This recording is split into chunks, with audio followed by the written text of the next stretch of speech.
Greetings, fellow seekers of slumber. Tonight, we delve into a realm rarely spoken of above a whisper, a domain of beings whose very nature defies mortal comprehension. The Daedric Princes. These aren't your typical gods, handing out blessings and demanding unwavering piety. Oh no, the Daedric Princes are something far more interesting. They embody concepts, passions, and raw forces of the universe, and their interactions with mortals are less about divine intervention and more about cosmic experiments. Before we plunge headfirst into the very fabric of their chaotic existence, let me know where you're tuning in from and what time it is for you. It would be most fascinating to see all the corners of the world from which you gather. Now, with lights low and blankets near, let's gently wander into tonight's story. The first, and perhaps most important thing to understand about the Daedric Princes is that they are not demons. Calling them that is like calling a hurricane a light breeze. It's a term born of mortal fear and a profound lack of understanding. It's simple, it's clean, and it's entirely wrong. The princes are gods, make no mistake. They command immense power, hold dominion over their own planes of existence, and possess consciousness that could swallow a mortal mind whole. They are not fallen angels or servants of some greater evil. They are the evil, and the good, and the indifferent, and the utterly, hopelessly insane. The true difference between them and the Aedra, the divines in the temples, is one of choice. The Aedra gave parts of themselves to create the mortal world, and in doing so, became bound to it, their power lessened and tied to the fate of Nirn. The Daedric Princes, on the other hand, watched from the sidelines, kept their power for themselves, and decided it was far more entertaining to treat the mortal world like their own personal sandbox. A sandbox they occasionally liked to set on fire, fill with scorpions, or rearrange into upsetting shapes just to see what happens. To pray to a divine is to ask for passive intervention.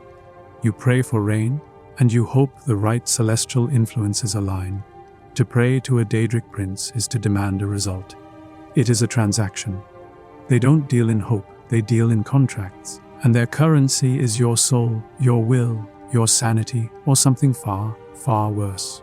Mortals turn to them not out of faith, but out of necessity. When your child is dying of a plague the priests can't cure, you might find yourself whispering a prayer to Period, the taskmaster. When your city is about to be overrun by an enemy army, a desperate general might perform a dark ritual to beg for the aid of Mehrunes Dagon, the Prince of Destruction. And when you desire knowledge that has been forbidden for the safety of all mankind, you might seek out the tentacled, all-seeing gaze of Hermaeus Mora. The divines offer comfort for the soul. The princes offer solutions for the desperate, and the fine print on their contracts is always written in blood and regret. Their influence is not always so dramatic. Sometimes it's a subtle corruption, a slow slide. An artist obsessed with perfection might unknowingly draw the attention of Clavicus Vile, the master of wishes, and be granted a flawless technique in exchange for their own sight. Their motivations are utterly alien, their sense of time is eternal, and what they consider a fun Tuesday afternoon often involves levels of suffering mortals would need to invent new words for. They are not your friends. They are not your patrons. Not really. They are forces of nature with a personality, and often that personality is just plain awful. Understanding them is not the key to controlling them, but it is, perhaps, the key to surviving them. And to do that, we must first venture into the very heart of their power, their strange and terrifying home worlds. When a mortal thinks of Oblivion, their mind likely conjures images of fire and brimstone, a singular plane of torment and evil. This is a comforting, simple lie, much like calling the princes themselves demons. The reality is infinitely more complex and substantially more terrifying. Oblivion is not one place. It is a void, a cosmic sea of infinite potential, and floating within this nothingness are the realms of the Daedric Princes. Each realm is a universe unto itself, a physical manifestation of the prince who rules it. Their thoughts shape the landscape, their mood dictates the weather, and their very nature is baked into the physics of the plane. There is no travel guide to Oblivion, no reliable map, because to map Oblivion would be to map the whims of beings for whom logic is a quaint mortal suggestion. To step into one of these realms is to step directly into the mind of a god, and most mortal minds are not built for such an invasive tour. Imagine, for a moment, you find yourself in Cold Harbor, the domain of Molag Bal. The first thing you notice is the sky. It is a churning, violent canvas of bruised purple and angry red, occasionally torn open by flashes of cold blue lightning.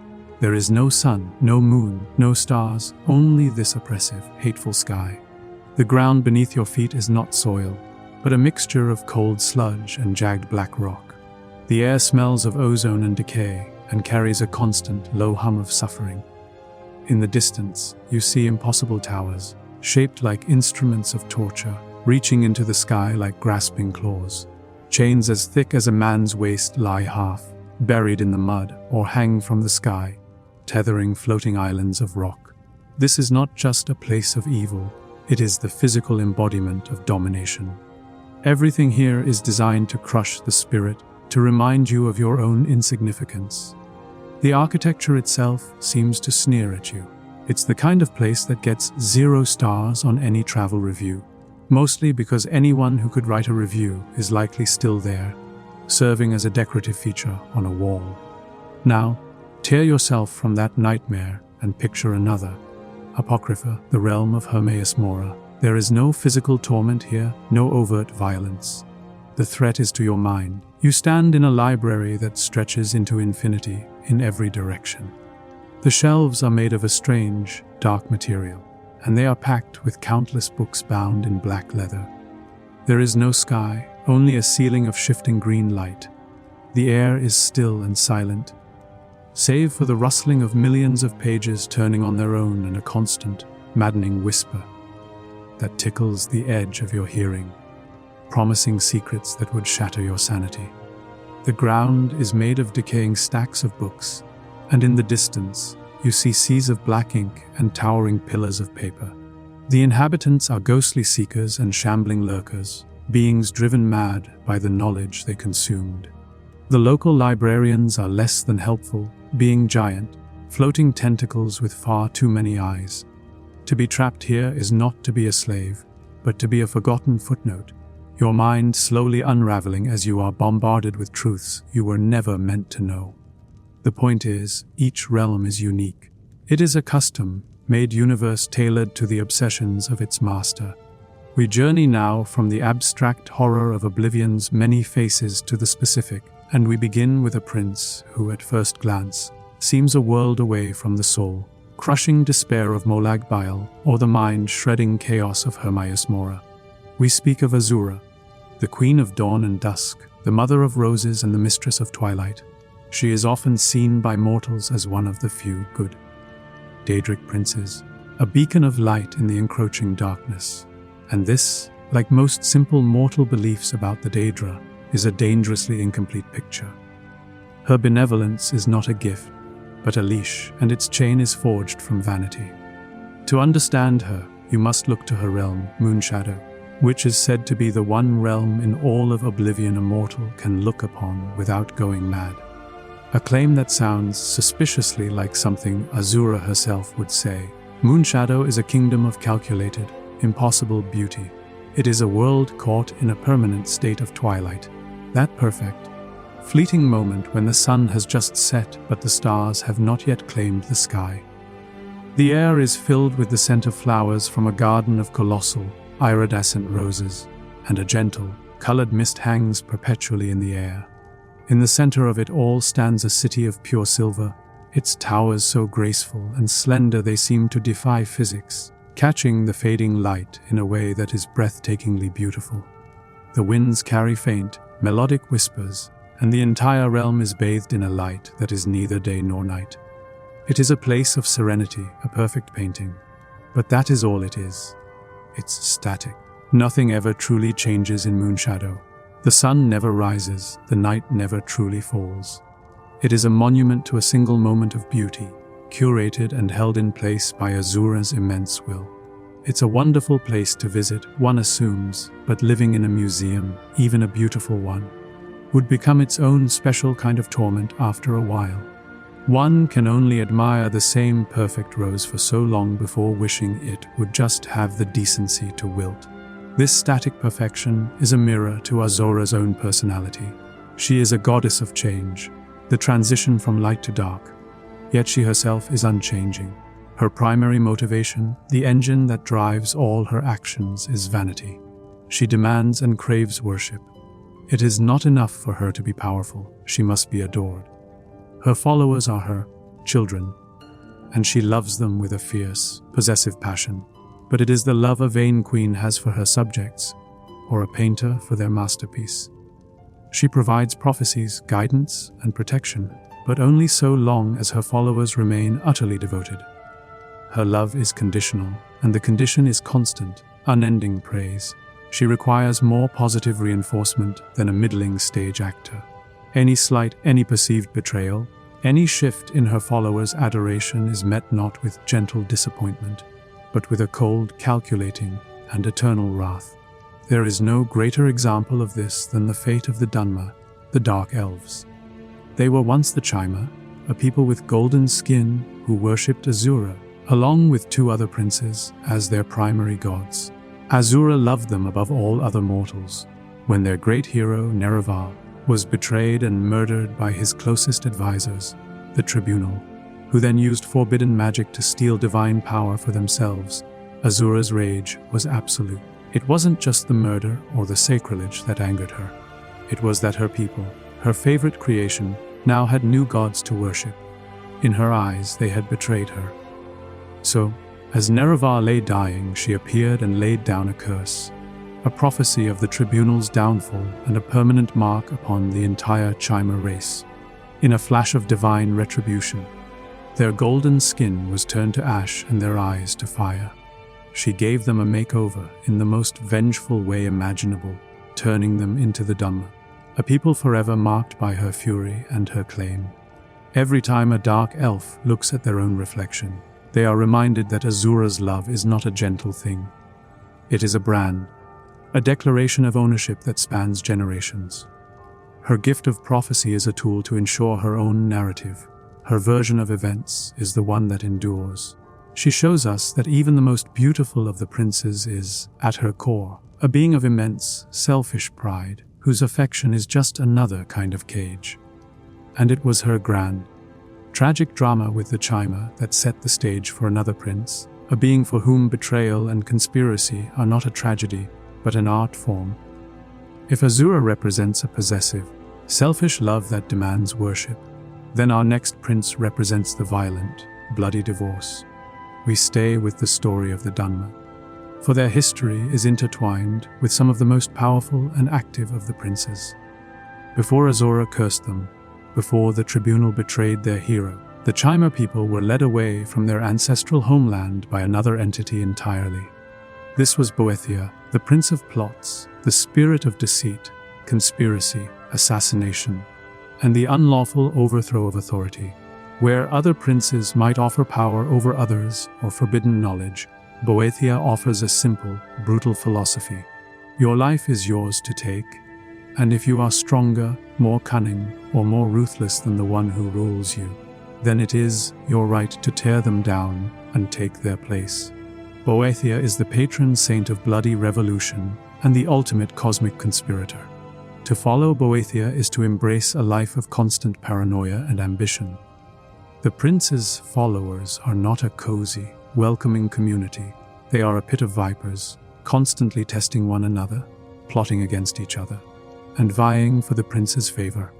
Friendship is a temporary alliance, and trust is a vulnerability to be exploited. Boethia's trials are infamous for their cruelty. To truly prove your worth, you may be asked to lure a friend to an altar, and, just as they believe you are about to complete a ritual together, you are commanded to sacrifice them in Boethia's name. This isn't senseless cruelty. In the mind of Boethia, it is a necessary lesson. If your friend could be so easily deceived, they were weak. By killing them, you have proven your own strength and devotion to the cause. It is the ultimate form of self-help if you're a complete sociopath. This philosophy is brutally effective. It weeds out the weak, encourages cunning, and creates a cult of master survivors and traitors. They don't build grand temples, they create shadow networks, whispering in the ears of disgruntled nobles and would-be usurpers, always ready to light the first fire of rebellion. The prince himself is an enigma, appearing as male or female seemingly at random, their form as fluid as their allegiances. Often depicted as a warrior clad in dark, ornate armor, Boethiah's statues are monuments to militant deception. This gender fluidity isn't a statement on identity so much as a reflection of the prince's core nature. The container doesn't matter, only the ambition within. Boethiah probably doesn't care what pronouns you use, as long as you can orchestrate a decent coup. The prince's realm, known as Attribution's Share or the Snake Mount, is a reflection of this creed of conflict. It is a land of impossible, twisting towers and labyrinthine gardens where acolytes are encouraged to hunt one another for sport. There are grand arenas where champions battle to the death for Boethiah's amusement, and every shadow could hide a blade. It is a place of breathtaking, lethal beauty, designed to test and break anyone who enters, forging them into a weapon worthy of the Prince of Plots. Boethiah's most famous act of betrayal is one that literally created another god. During the ancient exodus of the Chima, the great Aldmeri hero, god Trinimac, stood in their way, pleading with them to remain with their kin. In a move of legendary treachery and cosmic humiliation, Boethiah confronted Trinimac, not just to fight him, but to consume him. Boethiah swallowed the god whole, and with Trinimac's own voice, continued to preach his sermon of shame to the Chima, revealing the lies of their old ways. After this display, Boethiah excreted Trinimac from his body. The remains of the once proud god were twisted and corrupted, reformed into the vengeful, pathetic, and spurned creature that would become Malakath, the Daedric prince of the outcast and the betrayed. Boethiah didn't just defeat an enemy. The prince unmade him and turned him into a living symbol of failure, a permanent lesson for all who would dare to stand in the way of violent, necessary change. Where some see chaos and treachery, Boethiah sees progress. Stagnation is the only true sin, but not all princes work through such overt, bloody means. Some prefer a quieter, more insidious approach, achieving their goals not with a sword, but with a clever turn of phrase and a contract that's too good to be true. From the bloody theater of revolution, we turn to the quiet poison of a bad deal. Not every prince achieves their aims through war and treachery. Some understand that a mortal's own desire is a far more potent and destructive weapon than any sword. Enter Clavicus Vile, the Daedric Prince of Pacts, the granter of wishes, and the master of the fine print. He is the cosmic embodiment of the phrase, "Be careful what you wish for." Where Boethiah might encourage you to murder a king, Clavicus Vile would simply listen to you complain about the king and then offer you a crown. The catch, of course, is that the crown would be cursed to slowly turn your head into a screaming goat, or something equally absurd and horrifying. He doesn't seek to conquer nations through force, but to collect souls through the elegant art of the loophole. Clavicus Vile, often appearing as a cheerful, horned nobleman, is the ultimate predator of the desperate and the greedy. His power lies in his ability to give you exactly what you ask for, but never what you actually want. He is, for all intents and purposes, the universe's most malicious lawyer. You wish for an endless supply of gold. He'll grant it, but every coin you touch will scream in eternal agony. You wish for the woman you love to notice you. He'll make it so she can see nothing but you, her eyes burning out as she stares, captivated and terrified, until she withers away. He never lies, and that is the terrifying genius of his method. He simply adheres to the literal, pedantic truth of your words, stripping them of all intent and context. It's a testament to mortal ambition that people continue to try and outsmart a being whose entire existence is based on being smarter than you. They see the smiling face and the promise of power, and they forget that the house always wins. Adding a unique wrinkle to this dynamic is his constant companion, Barbas. Barbas is, for the most part, a dog. Sometimes a scruffy mutt, sometimes a noble hound, but always a dog. He is also a part of Clavicus Vile, a physical manifestation of the prince's own power, and, curiously, his conscience. When a mortal approaches with a particularly foolish wish, it is often Barbas who will try to warn them off, who will argue with Vile, and who will attempt to inject a sliver of caution into the proceedings. Vile, in turn, treats Barbas with the casual contempt of a master who is tired of his pet's whining. The fact that the only voice of reason in the entire operation is a talking dog who is routinely ignored tells you everything you need to know. Barbas is, bless his furry heart, a very good boy who is unfortunately tied to the cosmic plane's absolute worst master. The fate of those who make a deal and live to regret it, which is all of them, is to spend eternity in Vile's realm, the fields of regret.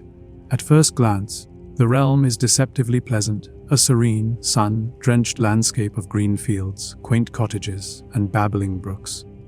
But the air is heavy with a profound, unshakable melancholy. The inhabitants of this realm are the souls of Vile's victims, their forms twisted into living statues of their own folly. A man who wished for an army to command might stand forever on a hilltop, his body made of thousands of tiny, screaming soldiers. A woman who wished for a beautiful home might find herself transformed into the bricks and mortar of a lovely little cottage, sentient and aware for all time. It is a peaceful, beautiful and utterly horrifying monument to shattered dreams and poorly worded requests.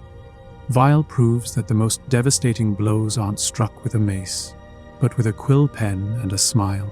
He preys upon the broad spectrum of mortal desire, but our next prince is far more focused, drawn to a singular, ravenous hunger that consumes even the most brilliant of minds, the thirst for knowledge.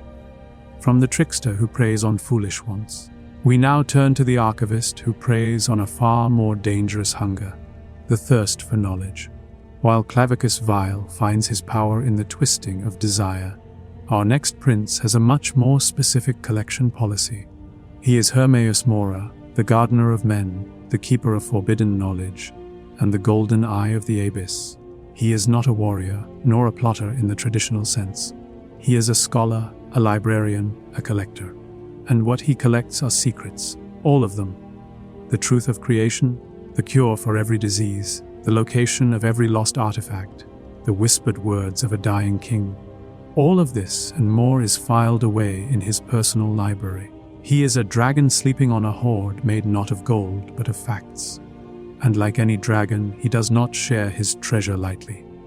To look upon Hermaeus Mora is to risk one's sanity. He has no grand humanoid form, no noble warrior visage. He is a writhing, amorphous mass of tentacles, claws, and countless, unblinking eyes. He is chaos given form, but a focused, intellectual chaos. When he speaks, it is in a slow, deep, gurgling drone, as if every word must be dredged up from a bottomless ocean of information.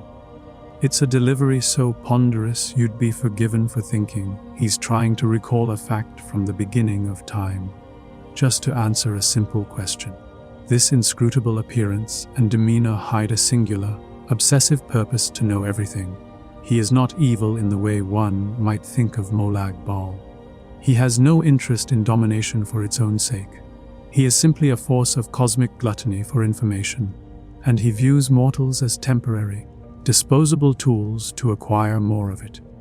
He's the universe's most possessive librarian, one who never, ever lets you check a book out of the library, but might let you read a page in exchange for the rest of your life. We have spoken briefly of his realm, Apocrypha, but let us now walk its halls more thoroughly. Imagine stepping out of reality and into an endless, musty library under a sickly green sky. The silence is absolute, broken only by the dry rustling of paper and the faint, incessant whispers that promise you the world if you just listen a little closer. The floor, the walls, the very mountains in the distance are all made of books, stacked in impossible, gravity-defying arrangements. Great, bottomless seas of black ink separate the sections of this library, and traversing them is a nightmare in itself. The residents are no friendlier. Ghostly seekers, their forms blurred and indistinct, float through the aisles, acting as silent, hostile guardians of the knowledge. From the murky depths of the ink pools, giant, brutish lurkers emerge, ready to smash any intruder who overstays their welcome. Reading the books here is the greatest danger of all. The knowledge within is raw, unfiltered. A single chapter might grant you incredible power, but the side effects may include, but are not limited to, growing a few extra eyes, a sudden and inconvenient sprouting of tentacles, or your mind simply dissolving into a puddle of incoherent screaming. Consider a mage, brilliant and ambitious, who seeks the ultimate secret, the key to true immortality. They manage to contact Mora, who agrees to a meeting. The prince does not demand pain or sacrifice in the traditional sense. He demands a trade. He asks the mage to acquire the last words of a forgotten prophet, to uncover the location of a rival's hidden journal, to pry a secret from the mind of another living being. With each task completed, the mage returns, offering the new secret to Mora, who consumes it like a fine delicacy. In exchange, Mora grants the mage a glimpse, a page from a tome, a single whispered sentence. The mage's mind is filled with power, but also with Mora's influence. They begin to see the world as a collection of secrets to be catalogued.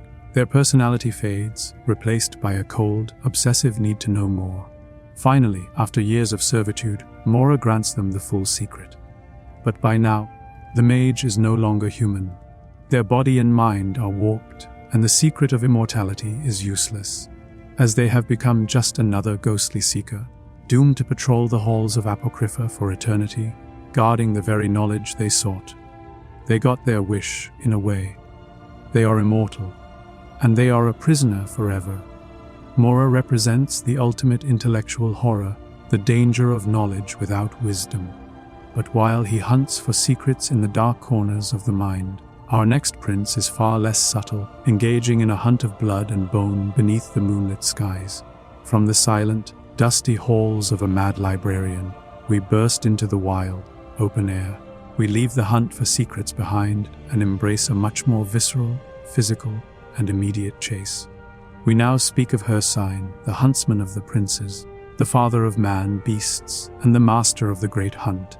Where Hermaeus Mora is patient and intellectual, Hercene is impulsive and instinctual. He represents the primal, untamed spirit of the wild, the eternal contest between predator and prey.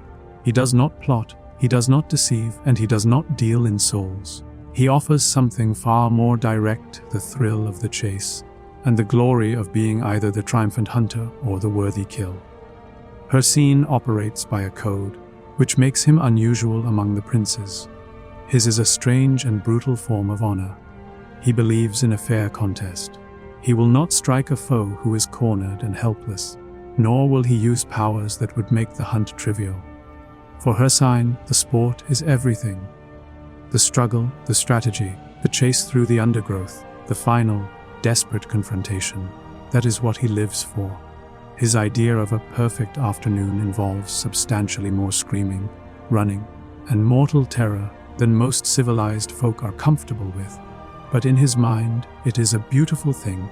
He respects cunning and strength, whether it belongs to his own hunters or to the prey they stalk.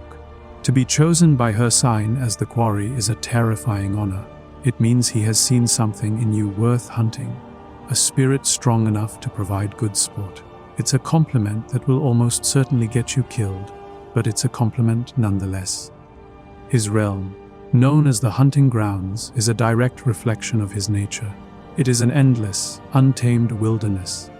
You might find yourself in a dense forest where the trees are so thick they blot out the sky, the ground covered in a thick carpet of moss and old leaves. Or you could be on a vast, open plain of swaying grasslands under a sky filled with angry red clouds and a moon that seems to drip blood. The realm is populated by fearsome beasts, many of which would be the stuff of legends in the mortal world. Here, they are simply the local wildlife. The apex predators of this realm, however, are Hercine's own children, the were-beasts. Werewolves, were-bears, were-boars, and worse, all stalk these lands. eternally engaged in her sign's glorious hunt. Unlucky mortals who have impressed the prince are often brought here to serve as the ultimate prey. The guest accommodations are terrible, and the locals have a bad habit of seeing you as the main course. Hircine is the patron deity of all lycanthropes. The condition is not a disease in the traditional sense, but his gift. By passing on his blessing, he creates the perfect hunters, beings who embody the balance between man's cunning and a beast's ferocity. To be a werewolf is to be one of Hircine's hounds. You are granted immense strength, speed, and senses beyond any mortal, but at a terrible price. You are forever caught between two worlds, your humanity constantly at war with the beast within. It's a messy, violent transformation that tends to ruin a good set of clothes, and it makes you dreadfully unpopular at social gatherings, especially when the moon is full. Imagine a mortal champion, the greatest hunter in their province. Hircine takes notice and offers them a place in his great hunt. The mortal, full of pride, accepts. They are transported to the hunting grounds, given a weapon, and told the hunt is on. Only then do they realize the truth. They are not here to hunt alongside Hircine's beasts. They are here to be hunted by them. Their skill, their strength, their entire life has been a training exercise for this one, final, glorious chase. If they survive, they may earn Hircine's favor. But survival is not the point. The hunt is the point. Hircine represents a strength that is wild, honorable, and primal. But not all strength is so glorious. Some is born of shame, betrayal, and a bitterness so deep it can create a god. From the wild, honorable strength of the great hunt, we descend into a strength born not of glory, but of the deepest, most profound shame. We have spoken of Hircine, a prince whose power is celebrated and primal. Now we meet a prince whose power is a festering wound, a bitter strength forged in the crucible of absolute humiliation. This is Malacath, the god of curses, the keeper of the bloody oath, and the patron lord of all who have been spurned, ostracized, and cast out. To understand Malacath, you must first understand that he was not always a Daedric prince. He was once Trinimac, a great hero, god of the Aldmer, a champion of the Hydra who stood for honor and strength. And then he met Boethia. We have touched upon this story, but it bears repeating from the perspective of the victim. Trinimac stood before the Chimer people, attempting to halt their foolish exodus, to guide them back to the light and reason of their ancestors. Boethia, in an act of treachery that echoes through eternity, did not just fight him. Boethia devoured him.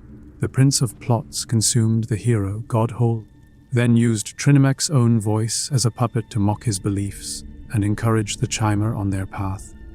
And then came the final, ultimate indignity. Boethia excreted Trinimac's mangled, corrupted essence, twisting the once proud god into a new, hideous form. It is, without question, the single most embarrassing origin story in the history of divinity. One moment you are a respected champion of the gods. The next, you are the living embodiment of a divine bowel movement. This act of cosmic degradation gave birth to Malacath, a being defined by the rage and shame of his own creation. This profane birth shaped his entire existence. As Trinimac was twisted, so too were his followers, their golden skin turning a sickly green and grey, their elegant features becoming brutish and tusked. They became the Orsima, the pariah folk, the orcs. And Malacath, in his fury and resentment, took them as his own. He is the divine father of the outcast. He doesn't promise his people victory, nor does he offer them love and comfort. He offers them something far more practical: survival. His creed is simple: the world hates you. It will cast you out, betray you, and try to break you. Your only recourse is to be stronger than the world's hate. He is a harsh and demanding god because he knows firsthand that the universe has no place for weakness.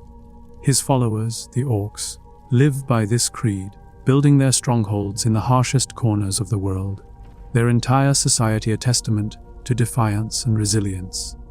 His realm, the Ash Pit, is a perfect reflection of his joyless existence. It is a bleak, grey wasteland of dust and ash, where the sky is the color of smoke and the only features are jagged, iron-rich mountains, There are no beautiful gardens, no elegant towers. The ash pit is a place of exile, a home for those with nowhere else to go. It offers no comfort, only a foundation of grim, desolate reality. You wouldn't vacation in the ash pit. You end up there when every other conceivable option in the cosmos is somehow even worse. Life here, much like life for his followers, is governed by the code of Malakoth. It is not a scripture of philosophy or enlightenment. It's a brutal, practical set of rules for a brutal, practical people.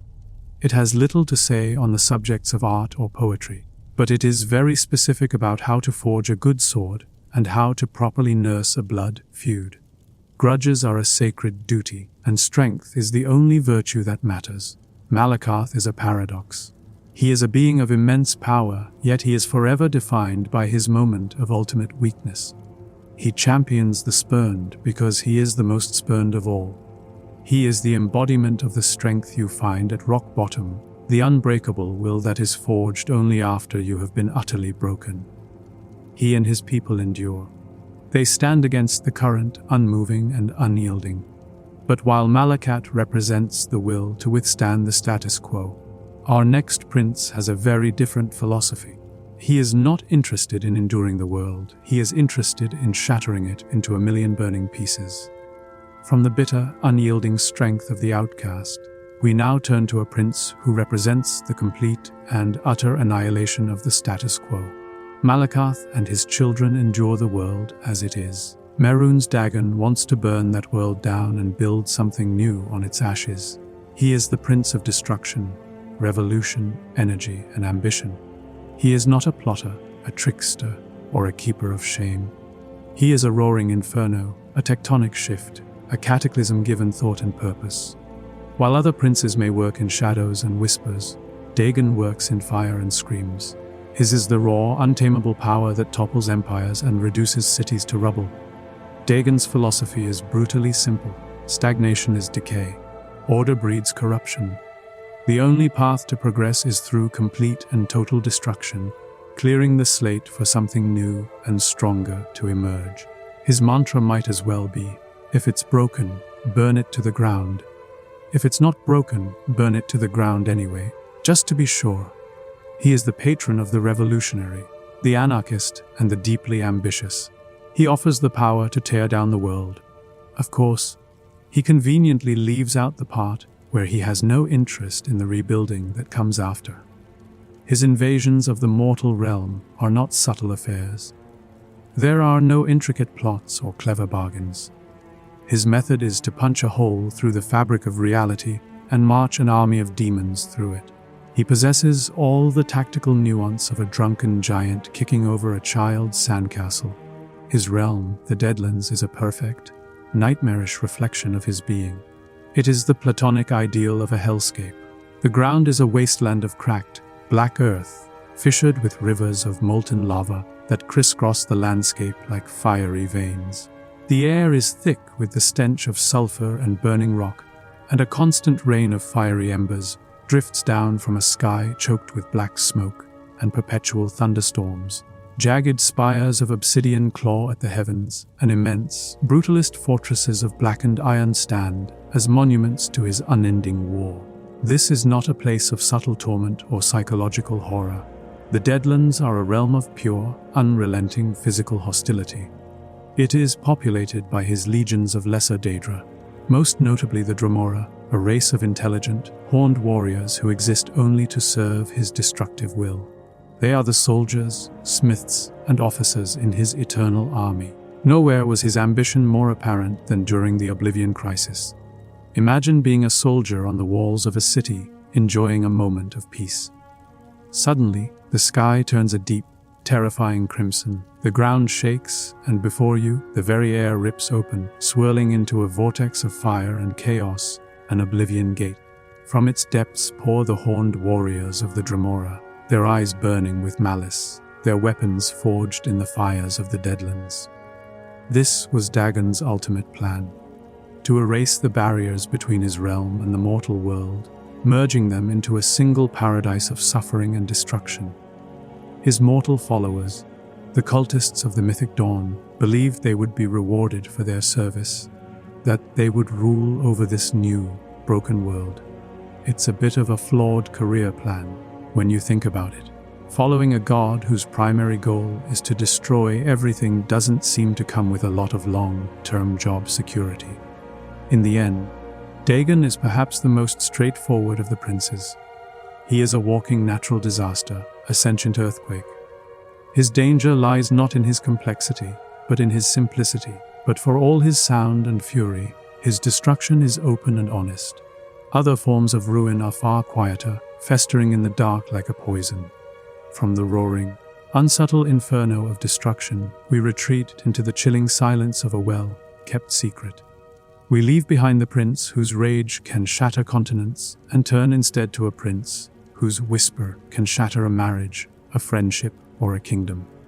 This is Mephala, the web spinner, the Daedric Prince of lies, secrets, sex, and murder. If Maroon's Dagon is a sledgehammer, Mephala is a silken thread drawn tight around a throat.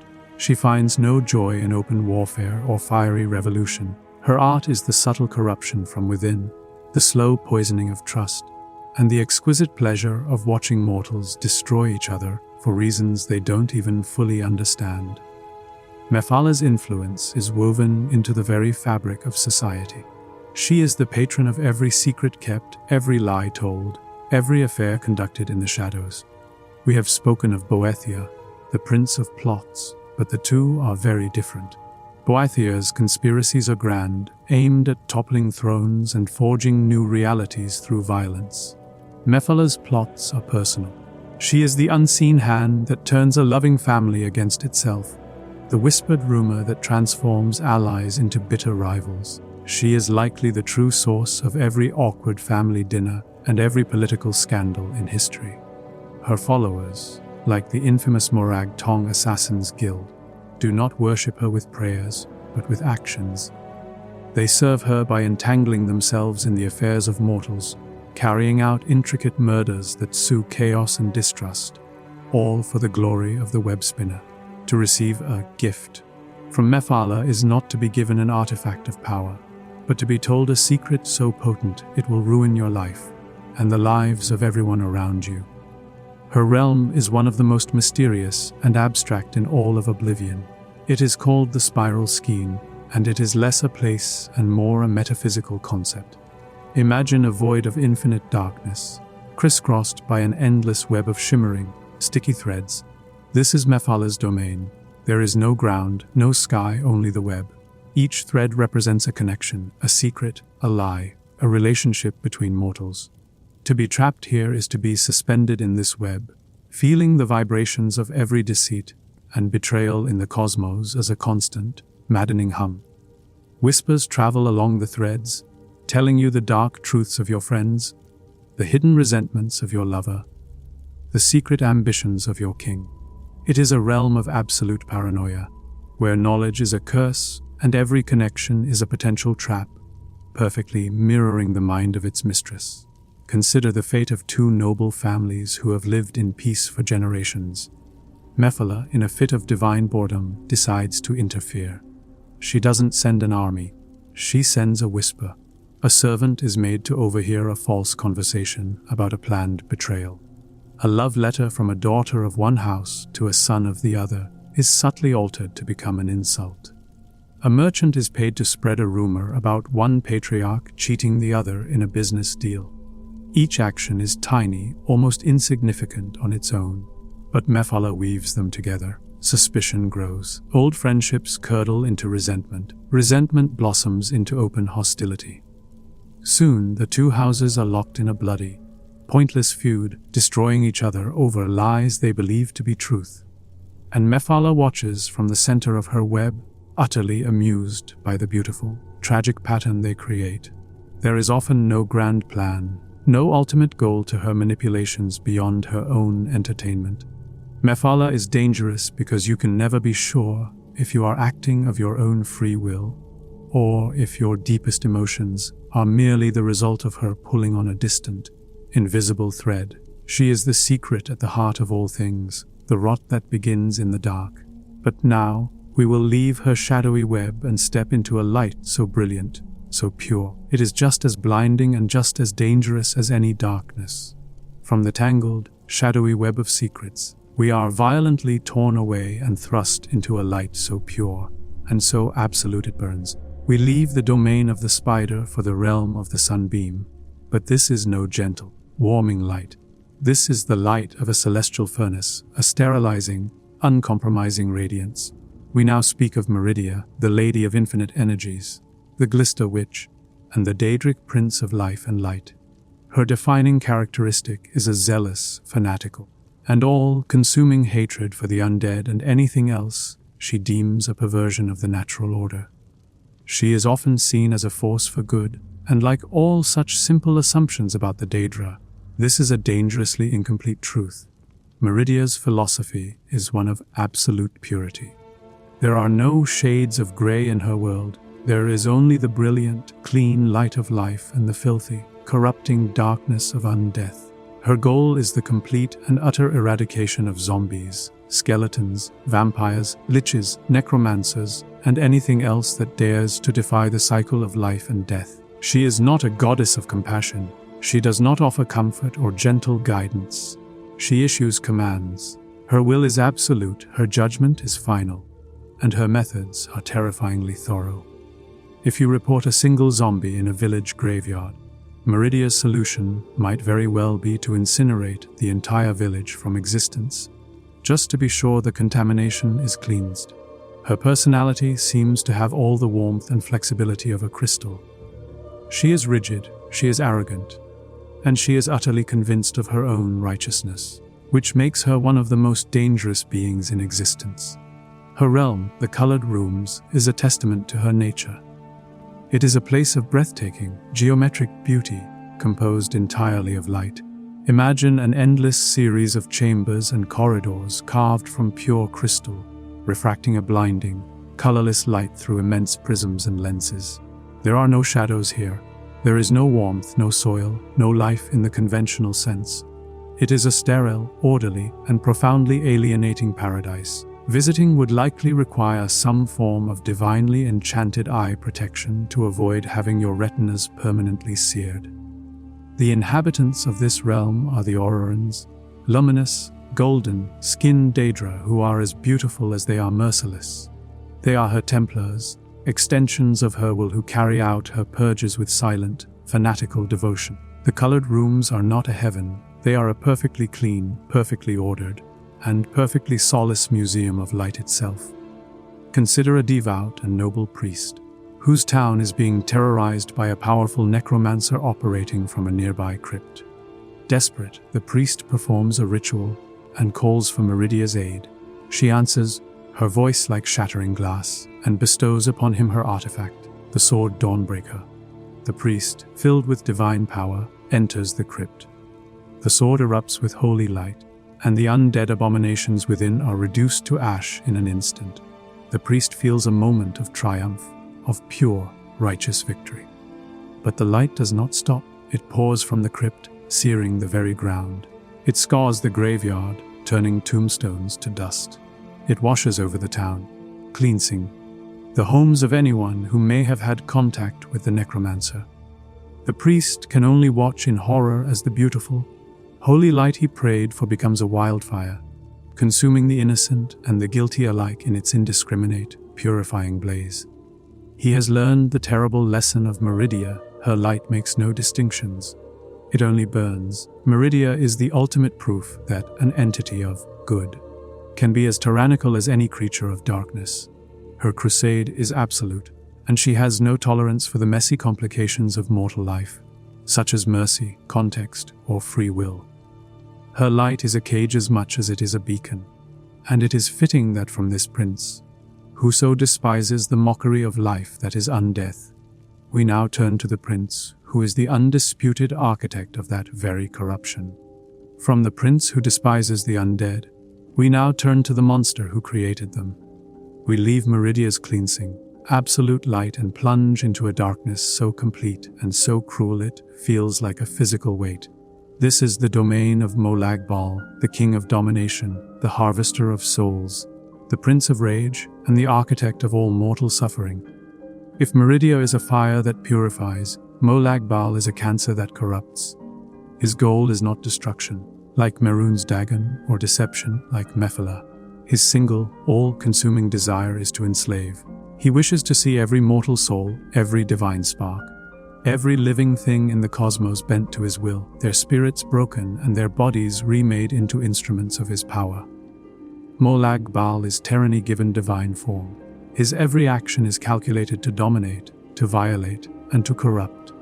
He is known by many titles, some of them too grotesque to linger on, but they all point to the same truth. His power is asserted through the ultimate violation of the will of others. He is the cosmic bully, the eternal tyrant who finds satisfaction only in the utter subjugation of everything around him.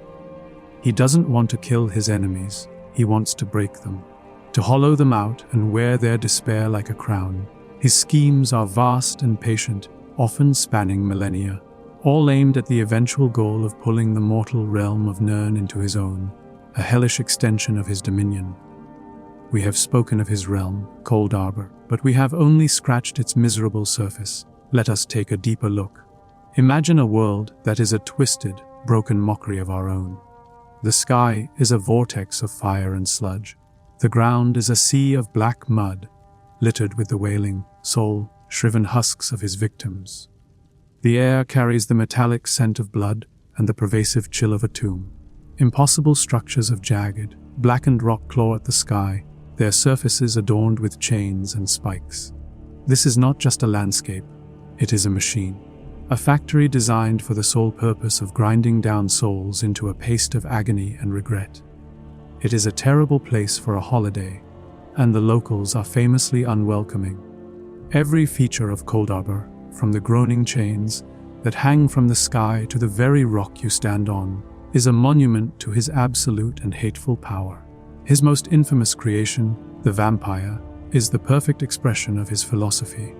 Vampirism is not a gift, it is a disease born from a horrific act of violation. The stories say the first vampire was a Daedric priestess named Lamai Bealfag.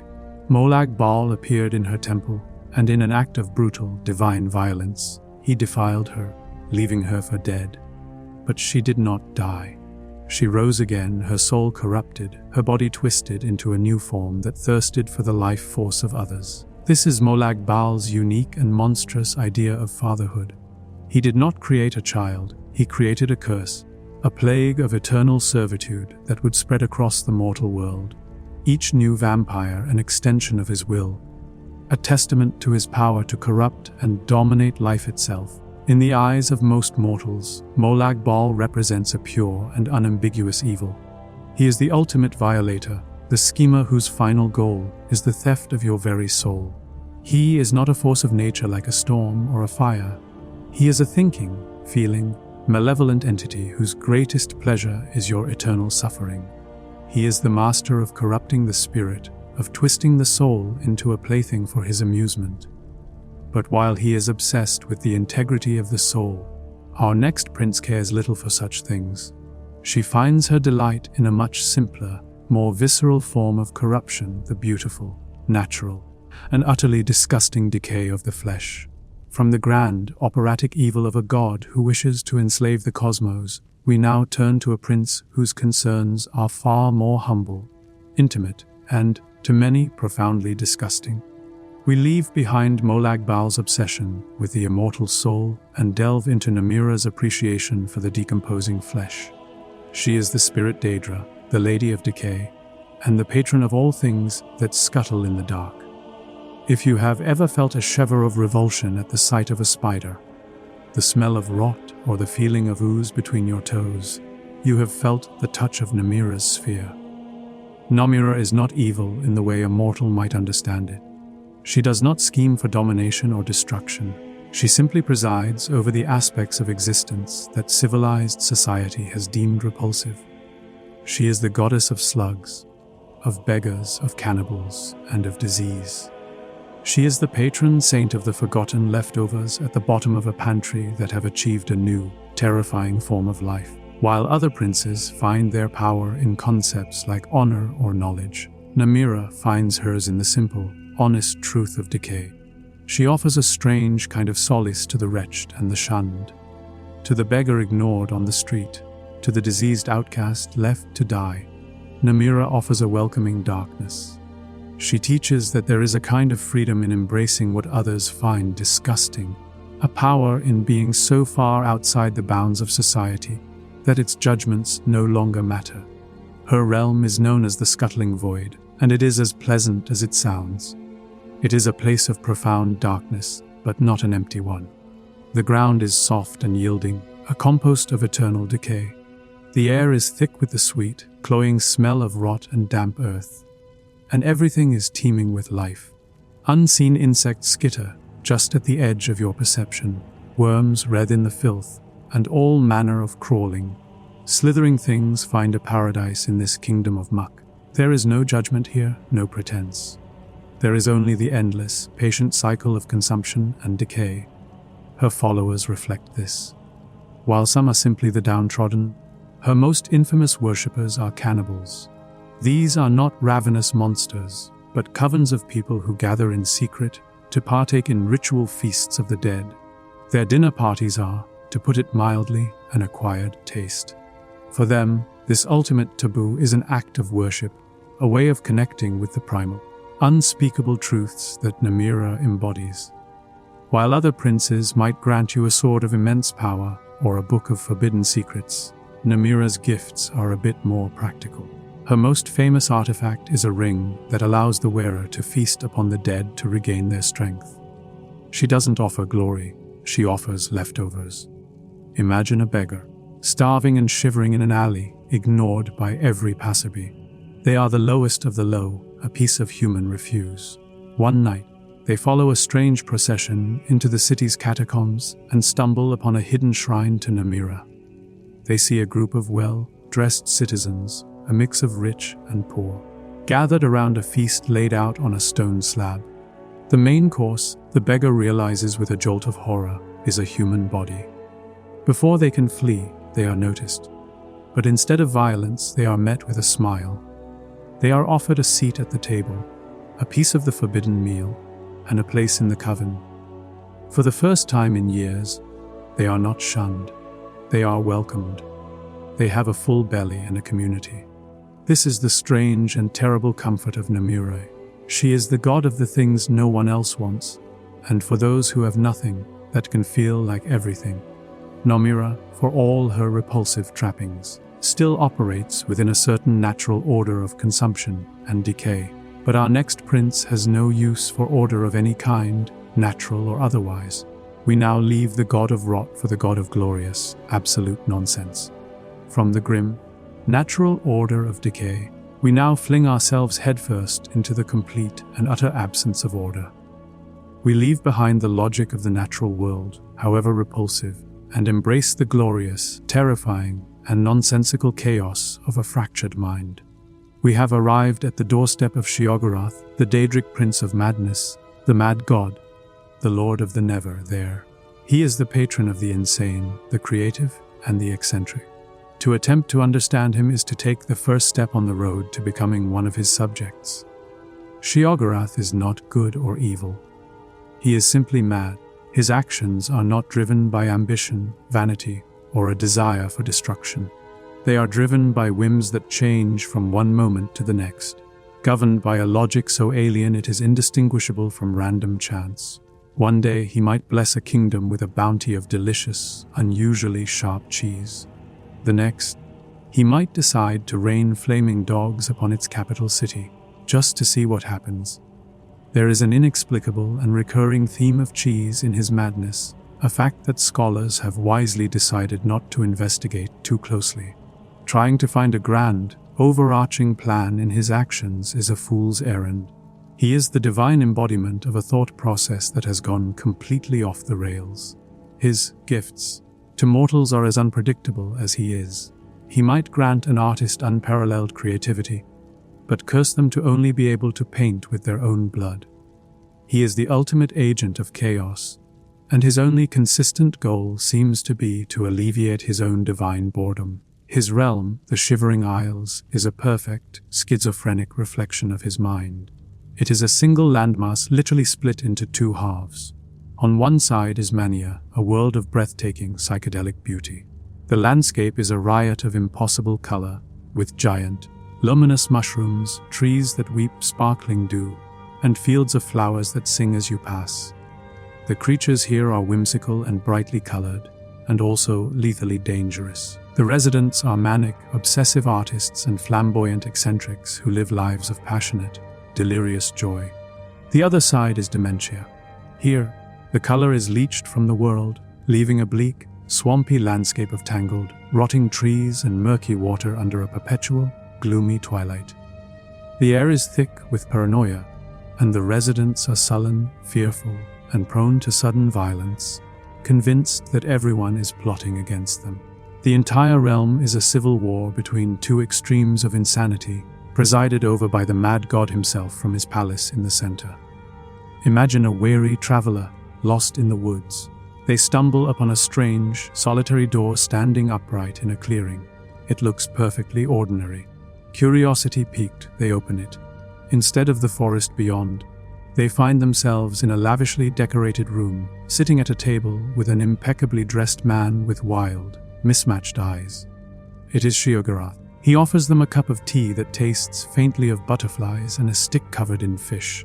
"A fishy stick!" He declares, "A marvelous invention!" "Now, tell me, do you know any songs about taxidermied squirrels? Sing one for me, and I'll teach you how to peel the sky." The traveler, utterly bewildered, might stammer out a tune, or they might simply sit in stunned silence. After a moment, Sheogorath will roar with laughter, pat them on the head, and shove them back through the door, which deposits them back in the forest as if nothing happened. They are physically unharmed, but their understanding of reality now has a permanent hairline fracture. Sheogorath is a threat unlike any other. You cannot fight him, you cannot reason with him, and you certainly cannot predict him. He is the chaos that lurks beneath the thin veneer of sanity, the potential for the absurd that exists in every mind. But his domain is the waking world, the madness of the conscious mind. Our final prince, however, holds sway over the terrors that bloom when the mind is adrift in the dark, in the vulnerable state of sleep. From the chaotic nonsense of the waking mind, we now drift into the shadows of the subconscious, into the one place where every mortal, from the mightiest king to the lowliest beggar, is utterly vulnerable. We leave the mad god behind and turn to the final prince on our journey, Vermina, the weaver of nightmares, the Daedric Prince of dreams and terror. While Sheogorath holds sway over those whose minds have broken from reality, Vermina holds dominion over the dark places in every mind, the fears and anxieties that surface when we close our eyes and fall into the defenseless state of sleep. Vermina's art is terror. She is a collector of memories and a painter of nightmares. Her influence is not felt through physical force or overt manipulation, but through the silent, insidious corruption of a mortal's dreams. She and her followers believe that mortals are at their most creative when they are terrified, and so she works to provide them with ample inspiration. In the dead of night, she sends her influence out from her realm, stealing away precious memories and leaving horrifying visions in their place. She is the reason you might forget what you ate for breakfast, but can recall with perfect, heart-pounding clarity the dream where all your teeth fell out. Her followers are often macabre collectors, seeking out cursed objects and twisted artifacts, or they are tormentors who create new fears in others, all to please their dark mistress. They are, one assumes, terrible people to get stuck next to at a tavern, as their small talk likely consists of graphic descriptions of their latest night terror. Her realm is Quagmire, and it is a masterpiece of psychological horror. It is not a static place with a consistent geography. Quagmire is a living nightmare that reads the mind of any who enter it and transforms itself into their deepest, most personal fears. For one person, it might be an endless, dark forest filled with skittering spiders. For another, it could be a decaying, abandoned hospital where every shadow holds a lurking figure. For a third, it might be their own childhood home, but twisted and wrong, with whispers coming from inside the walls. The realm is a relentless, personalized assault on the sanity. There is no fighting it, because you are fighting yourself. Every new horror it conjures is pulled directly from the dark corners of your own mind. Vermina is the ultimate artist, and her medium is pure, unadulterated fear. Consider a proud warrior, a woman famed for her courage, who has never known fear on the battlefield. Vermina finds this amusing. The warrior's sleep becomes a battleground she cannot win. One night, she dreams she is a child again. Helpless as a monster from an old tale emerges from her closet. The next night, she relives her greatest failure in battle, but this time, all her comrades die because of her mistake, their ghostly voices blaming her. The next, she dreams her hands are made of glass, shattering just as she reaches for her sword. Vermina doesn't need to break her body. She just needs to whisper to her insecurities. Night after night, the warrior's confidence is eroded, her waking hours filled with a new, unfamiliar dread. Her courage, once her greatest strength, becomes a hollow shell, cracked and broken by the power of her own nightmares. And so our guide to these dark gods comes to a close. From the vain beauty of Azura to the terrifying dreams of Vermina, we have seen that the Daedric Princes are not simple monsters. They are alien forces, personifications of concepts both noble and terrible. They are gods of revolution, of stagnation, of knowledge, of madness, of love, and of hate. Their gifts are curses, their help is a trap, and their motives are, and will always be, beyond our true comprehension. They are the shadows that lurk just beyond the firelight of our world, a reminder that the universe is vast, and not all of its gods are listening to our prayers. Some, after all, are just listening to our screams.